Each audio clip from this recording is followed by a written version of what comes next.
You're sitting on your couch after a good day.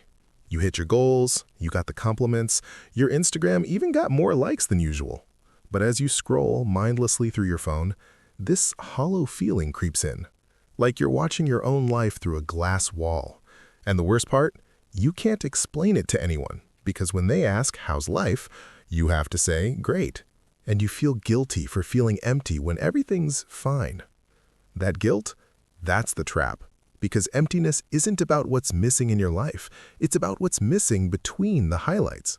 And if you've ever cried in your car after a successful meeting or felt numb while everyone around you celebrated, you need to see these 7 quiet signs before you start believing the lie that something's wrong with you. Stay with me, because in 90 seconds, I'll show you the third sign, the invisible gap most people never notice until they learn to spot it. And by the end, you'll have a 2-minute practice that actually fills the hollow spaces without toxic positivity or forced gratitude. Let's clear the air first. This isn't depression. Not clinical depression anyway. This is something sneakier, what psychologists sometimes call existential emptiness or soul hunger. It's that quiet ache when your life looks like a highlight reel but feels like a silent movie. No drama, no crisis, just flatness. I know this feeling intimately. 2 years ago, I was winning. New apartment, promotion, friends who loved me. And one Tuesday night, I found myself staring at my ceiling at 2 a.m., tears streaming silently, thinking, why does nothing feel real anymore? I wasn't sad. I wasn't anxious. I was absent from my own life, like I'd handed my remote control to someone else and was just watching the show. Here's what changed everything. I stopped asking what's wrong with me and started asking what's missing. And that question revealed 7 subtle gaps, the spaces between what looks fine and what feels fine. Today we're covering all 7, but sign number 3, that's the silent thief. It doesn't steal your joy, it steals the tiny moments that build joy. And I'll break it down at the 6-minute mark. But first, let's talk about the illusion you're probably buying into right now. Sign number 1 hits quietly. You're consuming everything but creating nothing. Your day looks productive. Emails sent, meetings attended, content consumed. You watched 3 YouTube videos, scrolled 200 Instagram posts, listened to a podcast while making coffee. But when was the last time you made something? Not for clout, not for money, just because it felt human. Doodled on a napkin, wrote 3 lines in a notes app, arranged flowers in a jar, sang badly in the shower without recording it. Here's the truth no one tells you. Consumption without creation starves your soul. Your brain needs to output to feel alive, not just input. Every time you only consume, you're telling your nervous system you're just an audience member in your own life. And audiences don't feel fulfilled. They feel empty. I saw this with my friend Leo last year. High-powered job, beautiful apartment, 10K Instagram followers. He came to me saying, I feel like a ghost in my own life. We dug deeper. His entire day was input. News, emails, social media, Netflix, 0 output. Not even journaling. I challenged him. For 1 week, create 1 tiny thing daily. Doesn't matter what. Day 1, he drew a stick figure on his coffee cup sleeve. Day 3, wrote 1 sentence about his day.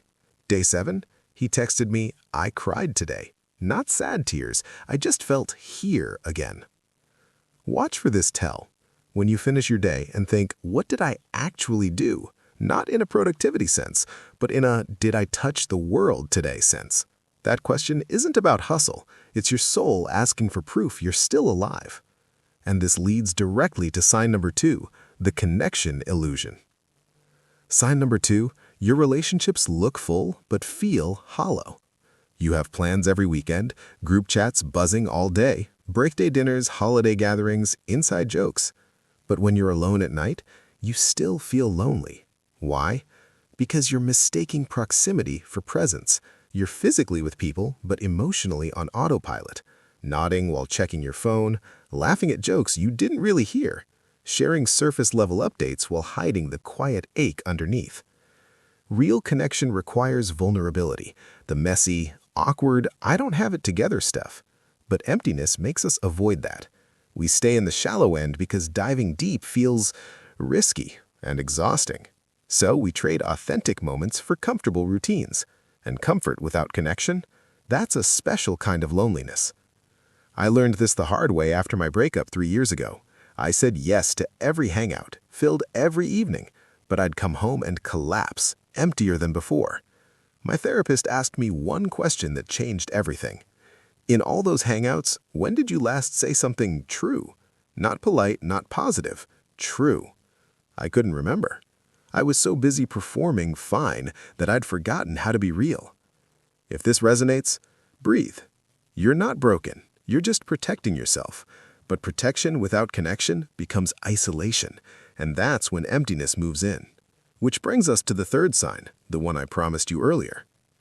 Sign number 3, you've lost the micro moments of meaning. This is the silent thief I mentioned. Ready? You're not missing big things, vacations, promotions, weddings. You're missing the tiny spaces between big things. The warmth of sunlight hitting your arm for 3 seconds while washing dishes. The sound of rain when you pause your podcast. The genuine, "How are you really?" from a barista that makes you pause and say, "Honestly, tired, but thanks for asking." Emptiness doesn't arrive when life lacks highlights. It arrives when life lacks texture, when every moment blurs into the next without a single point of contact with reality. You move from task to task, screen to screen, obligation to obligation, never stopping to feel the ground beneath your feet. Not metaphorically, literally. When was the last time you felt grass under bare feet, or notice how steam rises from your coffee in slow curls? Last winter, I hit my emptiest point. Life looked perfect on paper, but I felt like a ghost. My turning point came on a Tuesday morning. I was making tea, phone in my hand, already planning my day, when I accidentally knocked over my mug. Hot tea everywhere. And in that moment, frustrated, annoyed, I felt something. The heat on my skin, the smell of Earl Grey filling the room, the sharpness of the moment. And I started crying, not because of the mess, but because it was the first time I'd felt anything in weeks. That's the clue. Emptiness lives in the gap between doing and experiencing. You can do all the right things and still miss your own life. And if you're nodding right now, good. That recognition is your first step back. But here's where it gets dangerous, because sign number 4 makes emptiness feel like peace. Sign number 4, you've confused numbness with calm. You tell people, "I'm fine," and you actually believe it. No anxiety attacks, no sadness spirals, just quiet, steady, predictable. And you think, "Finally, I've figured it out. I'm at peace." But peace feels warm. Numbness feels cold. Peace has texture. Numbness is smooth glass. You can see through it, but you can't touch anything on the other side. Emotional numbness is your nervous system's emergency brake. When life gets too much, too fast, too demanding, too much, your brain hits mute, not because you're broken, because you've been carrying weight you never named.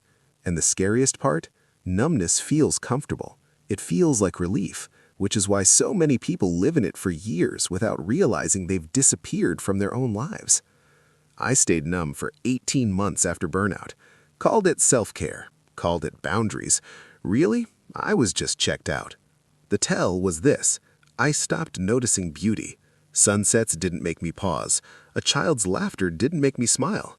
My favorite song came on and I felt nothing. Not sadness, not joy, nothing. That's not peace, that's absence. Watch for this. When small beauties stop registering, when you move through life like a camera recording footage, but no one's watching the playback, that's not calm, that's disconnection. And it always leads to sign number 6, the silent comparison loop. You're not comparing yourself to influencers or celebrities, that's too obvious. You're comparing yourself to a ghost, the version of you that should be happy right now. I have everything I wanted, why don't I feel happy? That question isn't curiosity, it's self-punishment disguised as self-reflection. And it creates a prison where you're both the jailer and the prisoner. You scroll through old photos and think, I was happier then. But were you?